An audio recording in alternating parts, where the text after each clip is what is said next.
आगामी स्थानिक स्वराज्य संस्थांच्या निवडणूक पार्श्वभूमीवर नाशिक शहर पोलिसांकडून गुन्हेगारीला आळा घालण्यासाठी कडक पावलं उचलण्यात येत आहे। शहरातील सर्वच पोलीस ठाण्यांना पोलीस गस्ती उपक्रम राबवतानाचा टवाळखोर आणि सराईत गुन्हेगारांवर नजर ठेवण्याच्या आणि गुन्हे प्रतिबंधात्मक कारवाईच्या सूचना पोलीस आयुक्त संदीप कर्णिक यांनी दिल्यात। याच पार्श्वभूमीवर पंचवटी पोलीस ठाण्याच्या गुन्हे शोध पथकानं महत्त्वाची कारवाई केली आहे। एका गंभीर चोरीच्या गुन्ह्यातील संशयित निमाणी परिसरात येणार असल्याची गोपनीय माहिती पोलीस हवालदार नांदुर्डीकर आणि काळे यांना मिळालेली होती।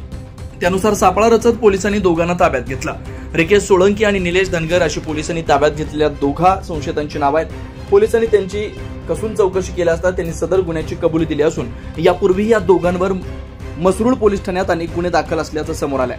पुढील तपास पंचवटी पोलीस करतात। सदरची कारवाई परिमंडळाच्या उपायुक्त मोनिका राऊत, सहाय्यक पोलीस आयुक्त संगीता निकम, वरिष्ठ पोलीस निरीक्षक गजेंद्र पाटील यांच्या मार्गदर्शनाखाली सहाय्यक निरीक्षक सतीश शिरसाट, पोलीस हवालदार महेश नांदुर्डीकर, काळे, लोणारे, गायकवाड यांच्या पथकाने केले। 9 न्यूज महाराष्ट्र ब्युरो, नाशिक।